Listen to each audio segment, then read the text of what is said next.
Good to see you. Okay, a couple things at the top here. Early this morning, I think you all know, the Secretary met with his German counterpart, the Defense Minister, Christine Lambrecht, to reaffirm the U.S.-German bilateral relationship. Two leaders discussed Russia's unprovoked and premeditated invasion of Ukraine, with each leader making note of the bravery and the skill with which Ukrainian armed forces are defending their country. The Secretary thanked the minister for German assistance to Ukraine, including lethal and non-lethal assistance, and he also thanked the minister for Germany's support to helping bolster NATO's eastern flank, including through their support to U.S. and NATO force deployments to and through Germany. The German leadership as well for being a framework nation for the NATO battle group in Lithuania, their leadership of that in Germany's decision to deploy Patriot batteries to Slovakia in support of the NATO battle group there. The leaders also discussed security challenges in the Indo-Pacific. Secretary commended Germany's decision to increase their defense spending to 2% of their gross domestic product. They agreed to remain in close contact on shared security concerns in Europe and in the run-up to the NATO summit in June. Yesterday, the Secretary, just to catch you up to speed, had a chance to speak with his Canadian counterpart, the Minister of National Defense, Anita Anand. They spoke, obviously, by phone to discuss a range of bilateral and global issues, including, of course, what's going on in Ukraine and the future of U.S.-Canada cooperation in the Arctic, as well as steps taken by both countries to implement NORAD modernization.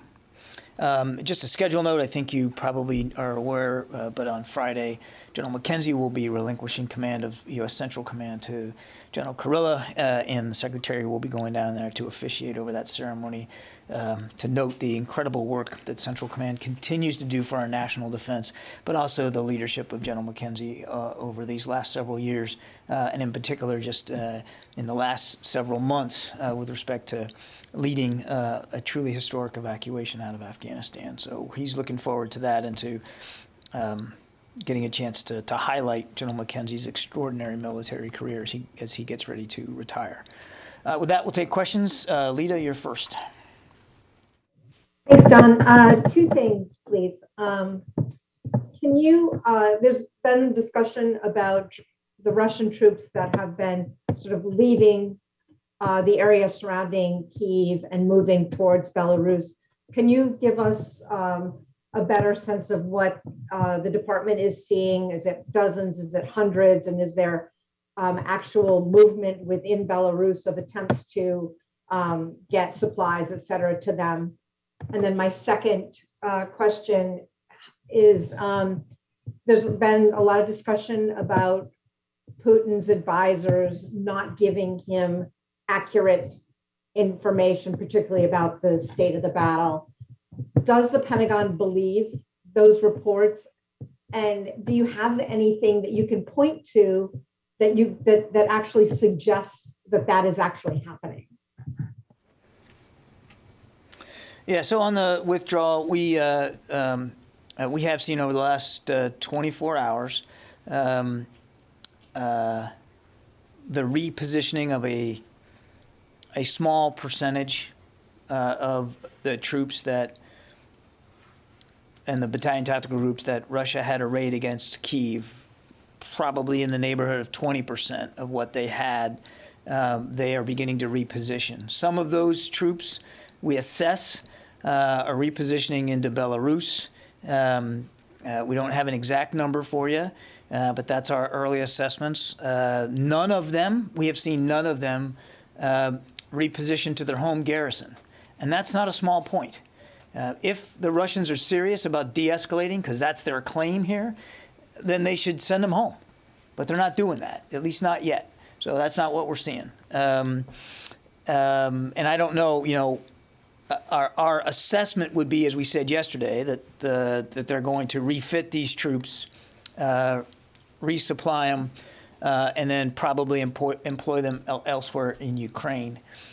But I don't believe that at this stage we've seen the refitting going on, you know, with any specificity. On the reports of Putin not being well be advised, I'm going to be careful here not to getting into intelligence, but we would concur with the conclusion that Mr.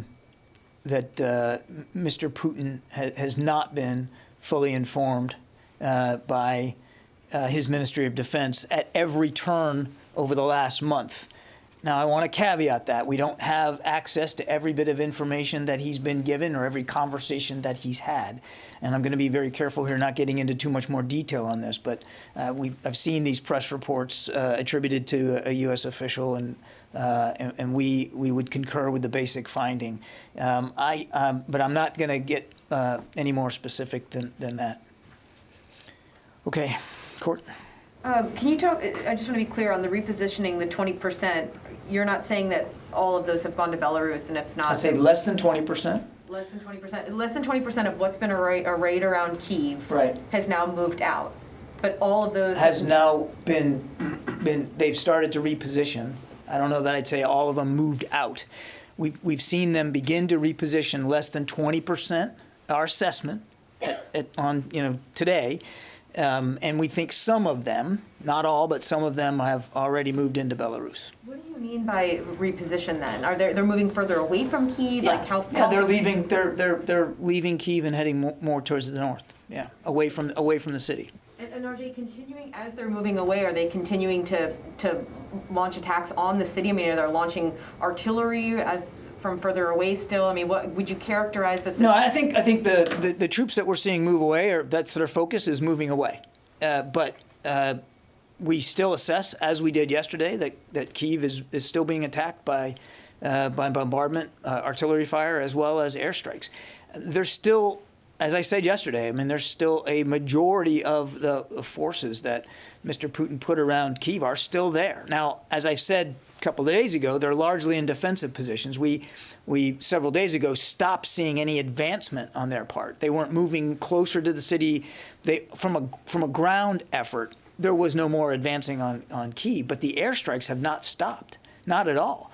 So Kyiv, as I said yesterday, is still very much under threat. Had you said how many total BTGs there were around Kyiv before? We never actually gave a number of the total, and I want to be careful about that. But again, our best assessment is less than 20% over the last 24 hours now. We've seen to start to reposition, and I want to hit it again because I think it's an important point. If the Russians were really serious about de-escalating and the way they spun this yesterday, that they're trying to take the pressure off, well, then send them home. And that's not what they're doing, at least not yet. David? So just to be clear on the what troops you're talking about here, there were basically 3 lines of advance on Kyiv: northwest, northeast, and east. I would say from the north and northwest, those groupings are the ones that they're drawing from now. So does that include Chernihiv? Yeah, it does. We do think some troops that were arrayed against Chernihiv have also been part of this repositioning. And as well, further to the east, there's a town called Sumy, S-U-M-Y, and we think some of those troops have also repositioned into Belarus. Bonnie? So John, is it wrong to say that, I mean, you're using the word reposition. I'm trying to understand the situation. Is it wrong to say that Russia withdrew some of its forces from around Kyiv? They are beginning to move some forces away from Kyiv. If you want to call it withdrawal, I'm not going to argue with you on the verb. I'm using reposition on purpose because the way it's being spun by the Ministry of Defense is that they're pulling back and they're trying to de-escalate and depressurize the situation, and we just don't believe, we haven't seen any evidence of that right now. If we separate it from the whole de-escalation, because clearly you're saying there's still bombardment, they're using missiles, they're using artillery. That's right. Not necessarily the center of the city, but the Kyiv Oblast. I don't know where they're landing. No, this is according to our reporting. But the forces, regardless of the escalation, Russia is withdrawing some of its troops away from Kyiv. They are repositioning some of their troops away from Kyiv, yes. Sylvie? Yes. Do you see more troops going in the direction of Donbass as they say they would refocus on Donbass? Again, we haven't seen, you know, of the small percentage of troops that we have observed that they are repositioning, we haven't seen any of them go elsewhere inside Ukraine. All I would tell you is that the Russians have said themselves they're going to prioritize the Donbass region. We have seen them become much more active there in the last few days. For instance, we think that the Wagner Group now has about 1,000 people dedicated to the Donbass. We have seen an increase, I shouldn't say an increase, we have seen them prioritize airstrikes in the Donbass area. So if you look at, again, I'm not, you know, I can't count every single, and I'm not going to count every single artillery shell or missile strike, because they continue to bombard population centers through the air. That's Mariupol, that's Chernihiv, it's Kharkiv, it certainly is Kyiv. But generally, where we see them prioritizing the airstrikes now, it's in the north, with the exception of Mariupol. It's largely in the north. It's Kyiv, it's still Kharkiv, it's still Chernihiv, and it's in the Donbass. So when we're talking about what they're doing in the Donbass, we know they've added now private military contractors. We know that they're prioritizing some of their airstrike activity there in ways that they weren't doing before, and we know that they're considering other ways of reinforcing, as well as what I said yesterday is we can see them make a concerted effort to try to occupy more territory in the Donbass. Yeah. Can you explain what the reason would be for them sending troops from the Wagner Group into the Donbass Sure, region? But you have to tell me who you are and what. Oh, I'm sorry. Thank you for taking my represent. question. My name's Liz Fried, and I'm with Fox News. Okay. Can you explain maybe the concerns that the U.S. would have about them sending those private troops to the Donbass region and their reasons for doing it? Well, I mean, think couple of things. They have used Wagner contractors in the Donbass over the last 8 years. So this is an area where the Wagner Group is experienced. So it's not a surprise that they would try to look at using private military contractors there. Number two, we think it's a reflection of the very tough fighting that continues to go on there in the Donbass, and Mr. Putin's desire to reinforce his efforts there. You guys asked me yesterday, you know, show me how we think he's prioritizing. That's one of the ways why we think he's trying to prioritize the Donbass region. Yeah.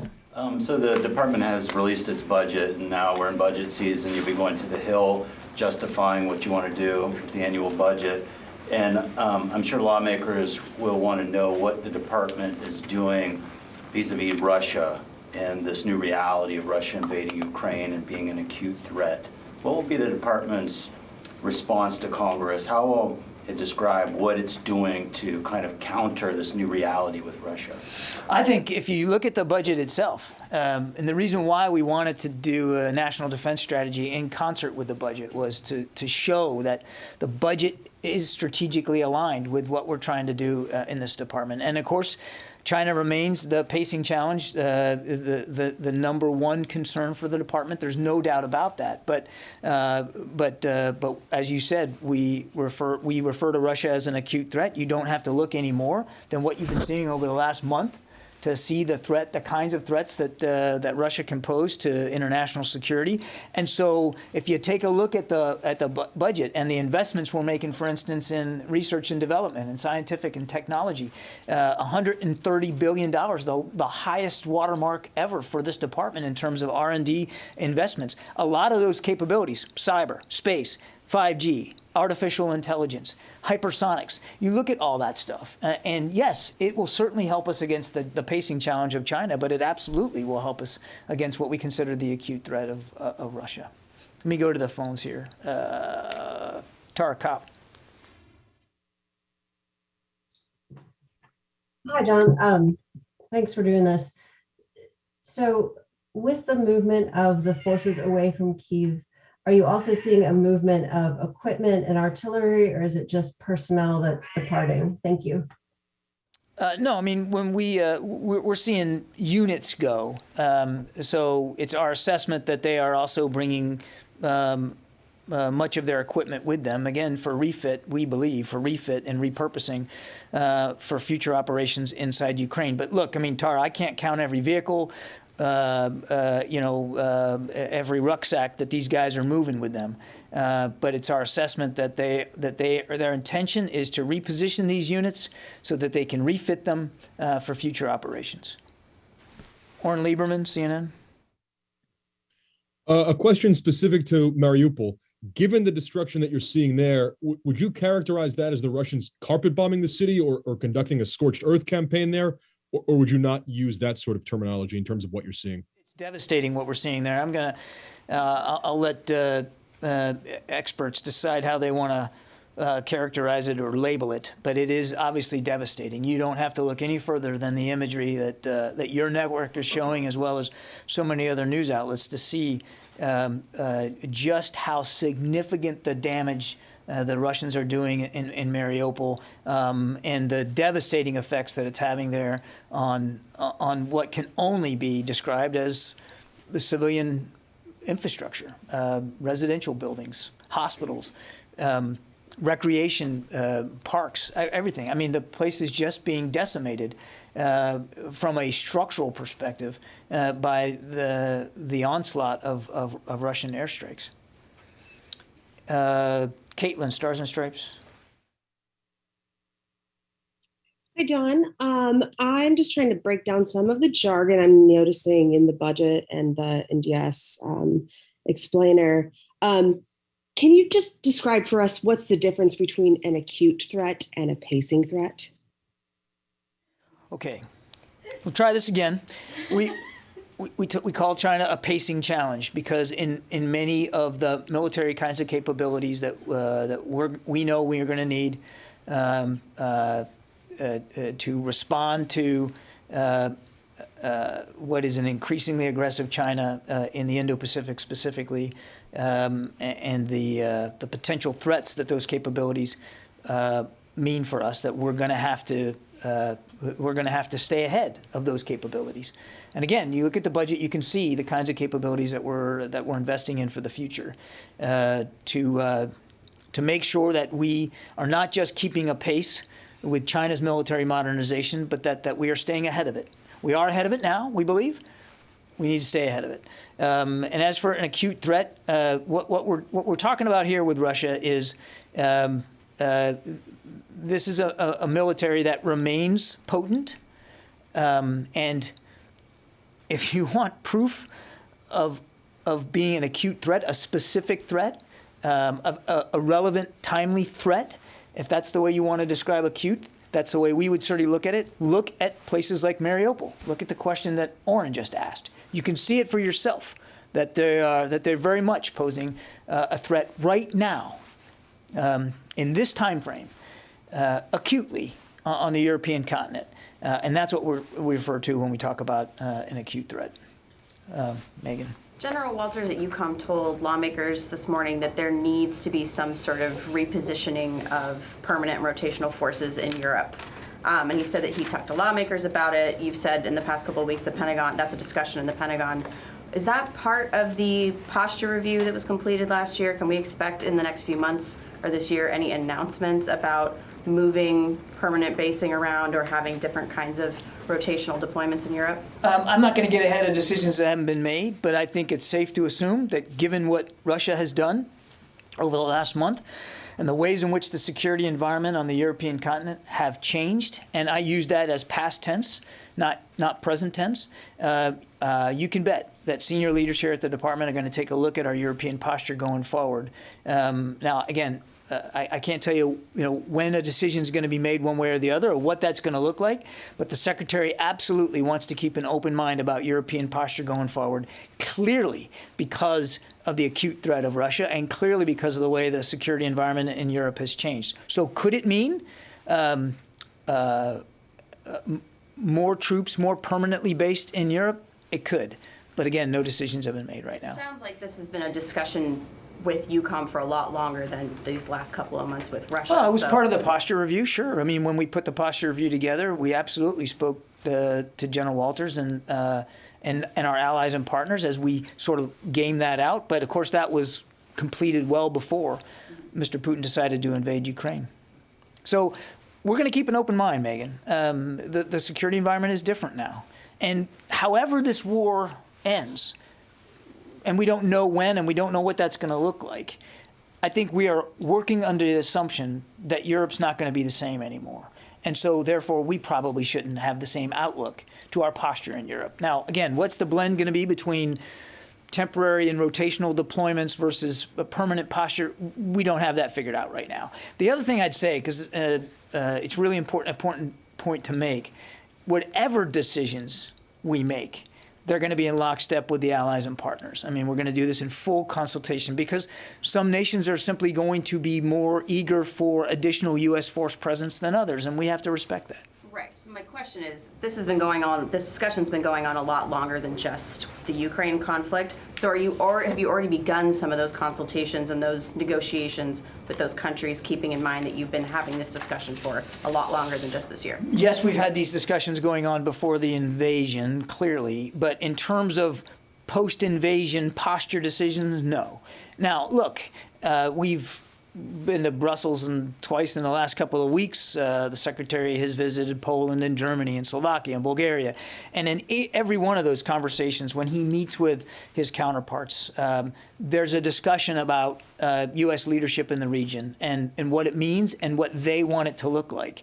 So, I mean, I'm not going to walk you away from the idea that informal discussions are happening. Of course they are. You would expect that to be the case, I mean, given what Mr. Putin has done. But in terms of hard-nosed negotiating, you know, sitting down and with pen and paper and mapping it out, what it's going to look like long-term, no, we're not at that point right now. Yeah. Assistant Secretary Wallander told the House panel today that the DOD is working with Slovakia to identify the requirements for meeting Slovakia's need in case they provide their S-300s to Ukraine. Could you please detail that work a little bit? What are you guys doing with the Secretary said as much when we were in Slovakia, Kasim. That's absolutely right. We are doing that. I'm not going to detail from the podium consultations we're having with an individual nation state about capabilities that they might be willing to provide Ukraine and what the offset might look like. But we are absolutely having discussions with them about that. And also, General Walters, responding to a question today, acknowledged that the U.S. pulled out its destroyers out of Black Sea just before the Russian invasion, and he added that the U.S. should return to the Black Sea as soon as possible. What was the calculus of pulling these ships out of Black Sea then? And do you have a plan or is there a discussion in the department to send back some ships to the Black Sea? I think, look, we move ships in and out of the Black Sea routinely. It's not unusual. I mean, we don't keep them permanently in the Black Sea, but we absolutely have moved them in and out as needed.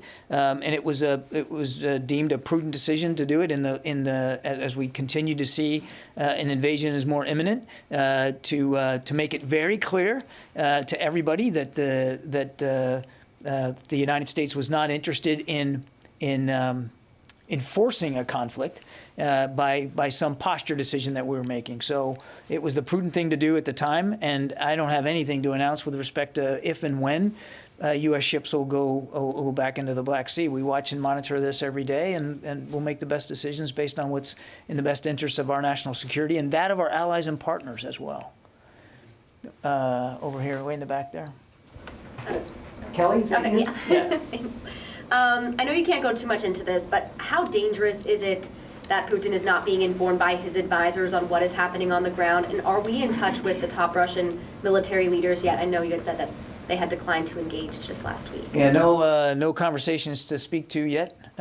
We maintain our willingness to have those discussions, but it's a two-way street. The Russians have to be willing to pick up the phone, and thus far they've not been willing to do that. Obviously, it understandably would be an issue of concern if for not just our European allies and partners, but certainly for Ukraine, if Mr. Putin is misinformed or uninformed about what's going on inside Ukraine. It's his military. It's his war. He chose it. And so the fact that he may not have all the context, that he may not fully understand the degree to which his forces are failing in Ukraine, that's a little discomforting, to be honest with you.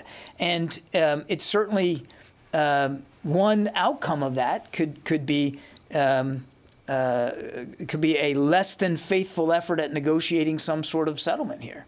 If he's not fully informed of how poorly he's doing, then how are his negotiators going to come up with an agreement that is enduring? Certainly one that respects Ukrainian sovereignty. The other thing is, I mean, you don't know how a leader like that's going to react to getting bad news. So yeah, it's disconcerting. Felicia. Hey, John. Thanks for taking my question. Yeah. Any notable observations or assessments since it came up yesterday on Ukrainian counterattacks?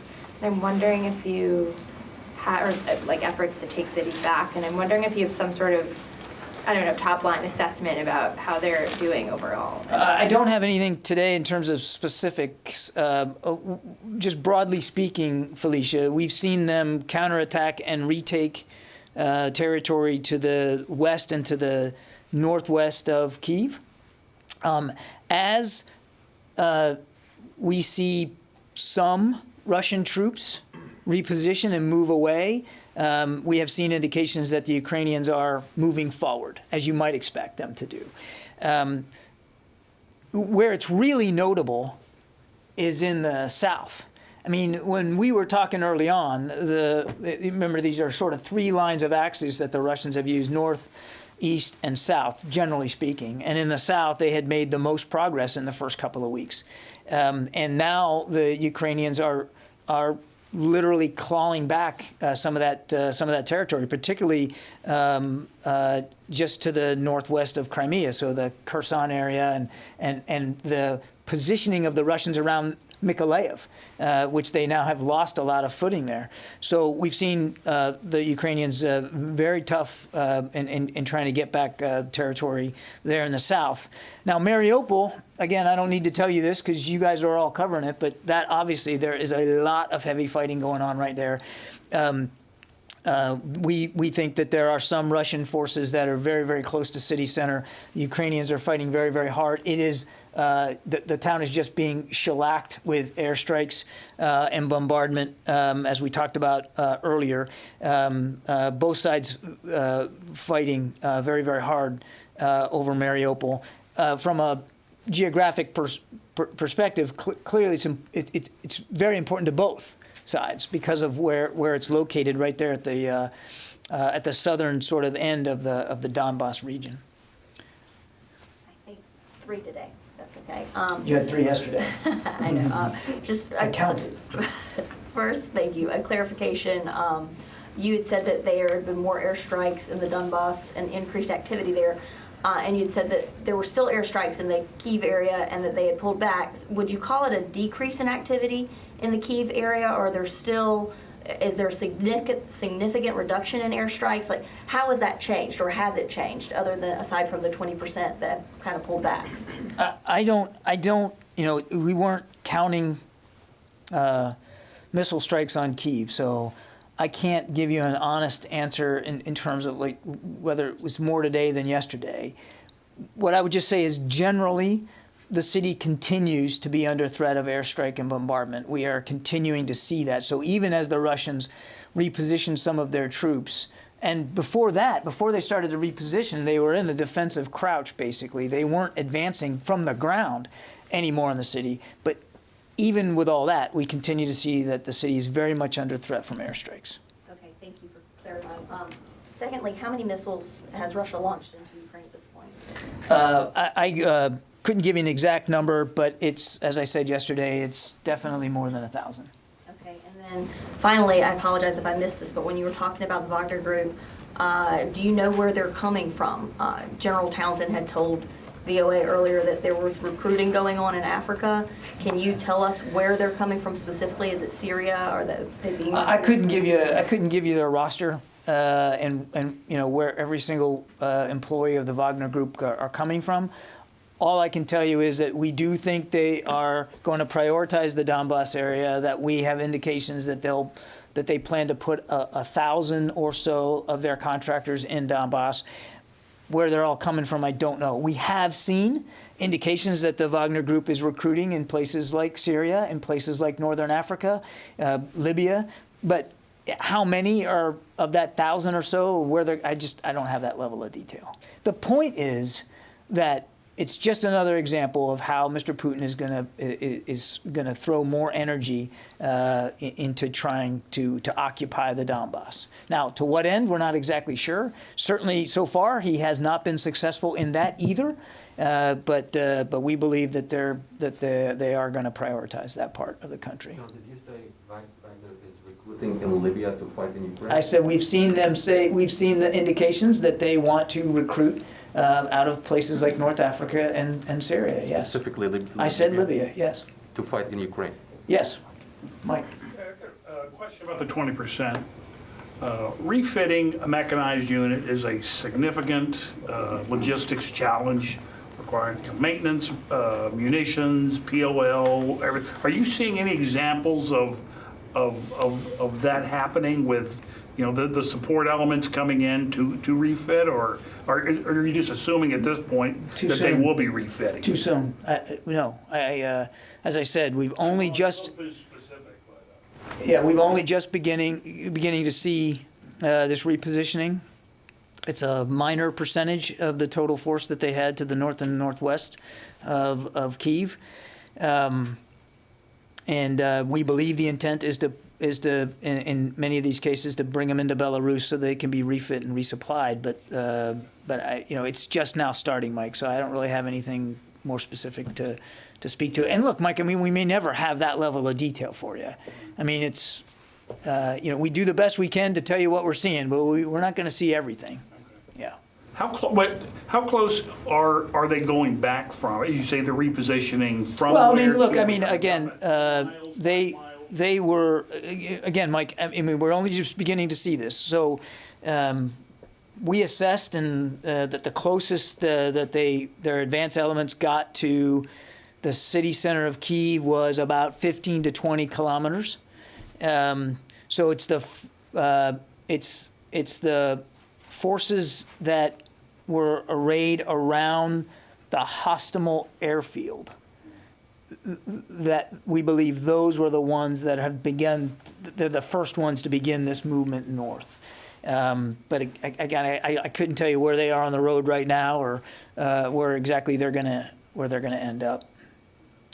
Tony. Can you give a status report of the latest tranche of Stingers, Javelins, and Switchblade drones that the president authorized when he signed? What I can tell you is that material is getting into the region every single day, including over the last 24 hours.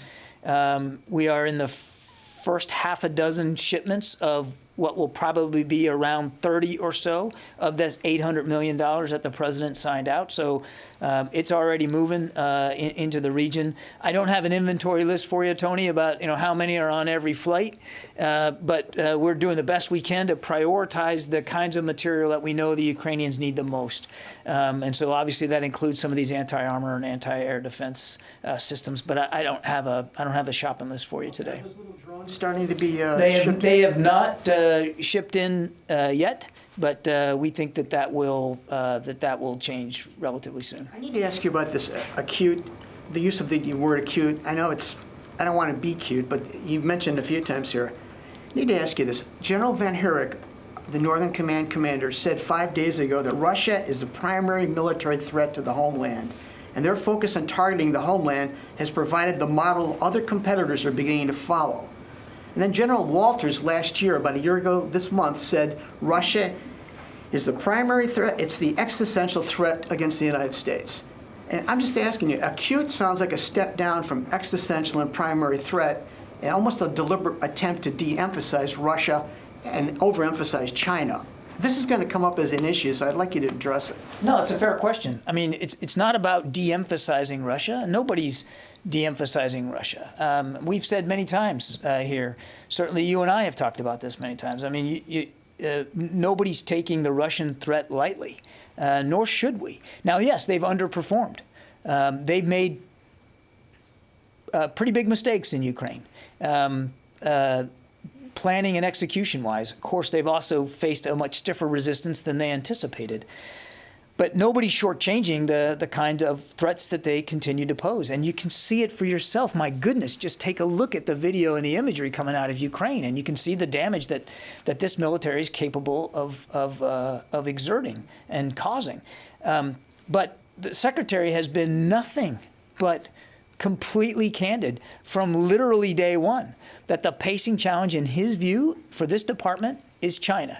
In the manner in which, the expense at which China continues to modernize their capabilities, continue to bully their neighbors, coerce other nations in the region, and to continue to expand the militarization of the Western Pacific. That cannot be ignored, nor will it be by this department.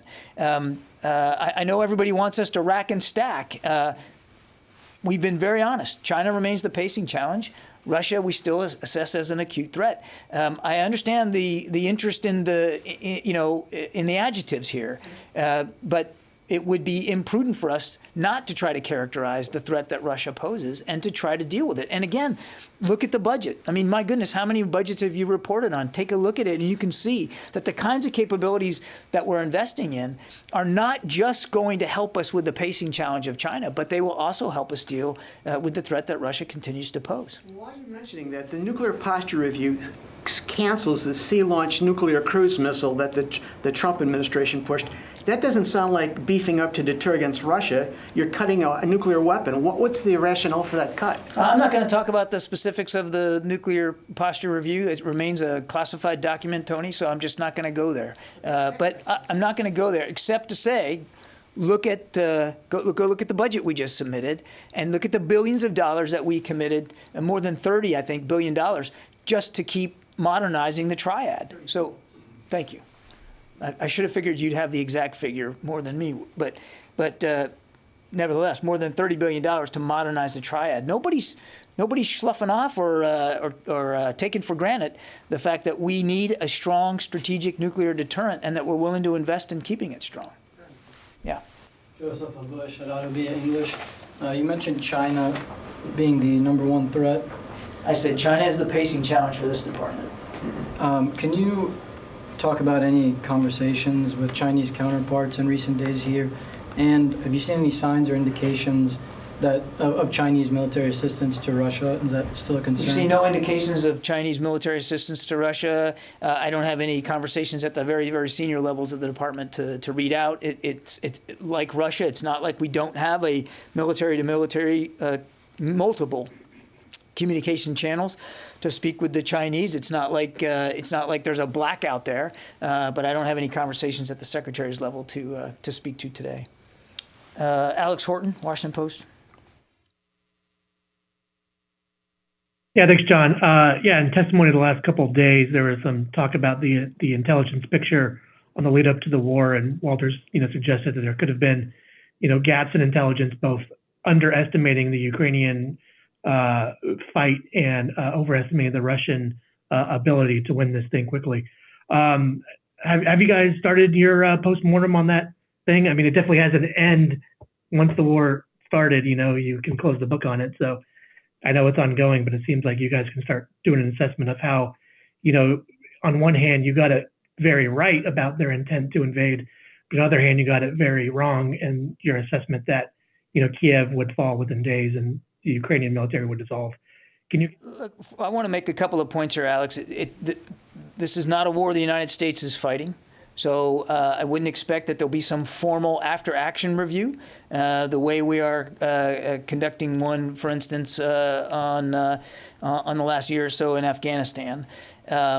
Obviously, the intelligence community, the interagency will, I'm sure, informally, at the appropriate time, take a look at what we have learned by watching and seeing how Russia has underperformed and how, quite frankly, amazingly, the Ukrainians have performed. I mean, obviously, we all want to learn from things as we see them, and we're going to learn from our own behaviors here. Our efforts to help defend Ukraine, or help Ukraine defend itself, we'll certainly, at the appropriate time, take a look at how we performed in that regard. We'll certainly, at the right time, take a look at how hard we worked to bolster NATO's eastern flank. And to Megan's question, I'm sure there will be lessons we'll learn there about what the posture in Europe ought to look like going forward. But I think it's too early right now, Alex, to sit down and wring hands over specific intelligence assessments. You're right. We did say for a long time that we had indications that Russia was going to invade. While certainly the performance of the Ukrainians on the field of battle has been amazing and incredible and inspiring, it's not, and I've said this before, it's not like their performance it came as a shock to people here at the Pentagon. It wasn't by accident. I mean, we are all focused, and rightly so right now, as they're in the middle of a fight, on the security assistance and the materials, the weapon systems that they still need to have that fight. But let's not forget the training and the support that we have been giving the Ukrainians for the last 8 years as they've been engaged in a hot war in the Donbass. And it's not just us, the Brits, the Canadians, and other nations in Europe who have also lent training support to the Ukrainians. So their success on the field of battle is not an accident. It's the result of a lot of hard work over the last 8 years. Phil Stort, Reuters. That up front, I mean, why didn't that change your calculus that Kiev would fall very quickly?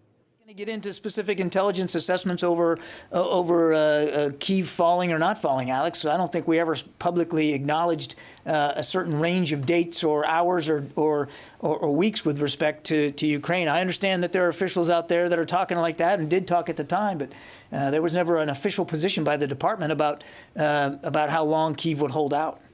Phil Stewart. All right, thanks. Two quick questions. One, has there been a date to reschedule the ICBM test, the Minuteman test?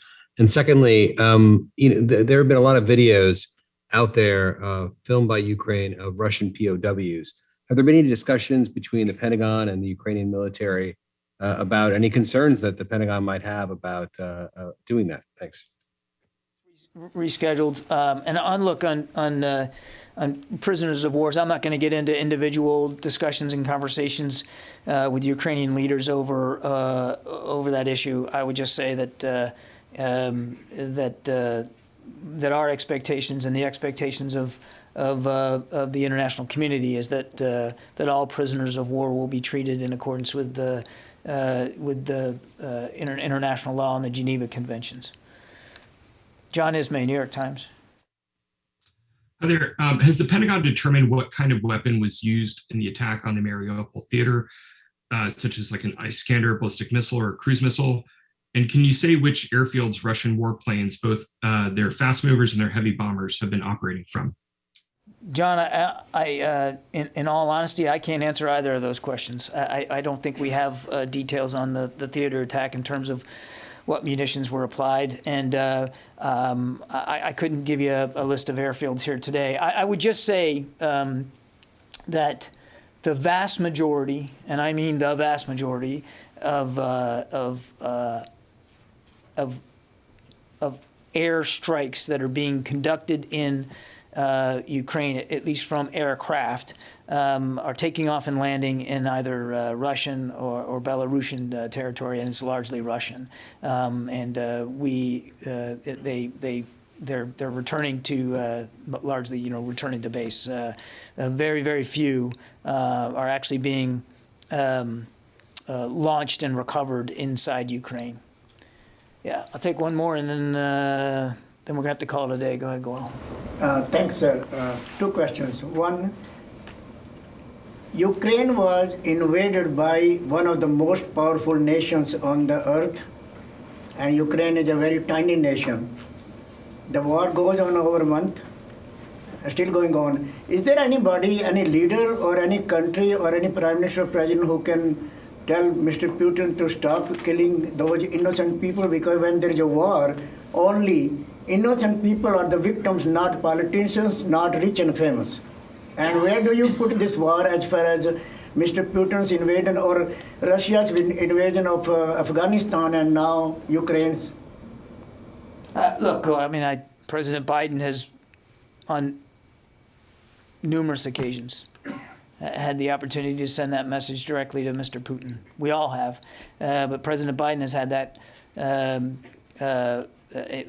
certainly warned Mr. Putin against invading, and made good on severe economic consequences for the result that he made that decision. Other European leaders, President Macron, for an example, has had recent conversations with Vladimir Putin about this. It's not like the international community has not, with small exceptions, has not rallied to the side of Ukraine, and other leaders have tried to impress upon Mr. Putin to end this war.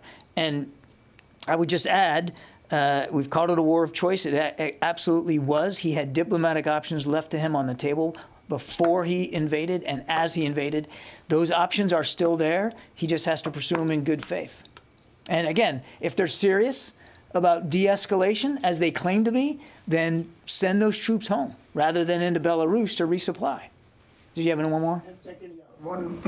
John, as far as the United Nations is concerned, there are almost 200 members of the United Nations around the globe. Many of them are rogue nations still in the UN. What is the future of the United Nations and where the UN stands as far as the invasion of Ukraine by Russia? You've seen the UN Security Council hold many sessions in just the last couple of weeks about the situation in Ukraine. In fact, I think they just did one the other day, Monday, I believe, on the humanitarian catastrophe that Mr. Putin is causing inside Ukraine. The UN is engaged on this issue, as they should. I can't speak for every nation state inside the UN, but again, I think obviously not every nation has taken the same stance on Russia that the majority have, but the majority have, and the UN continues to stay engaged on this.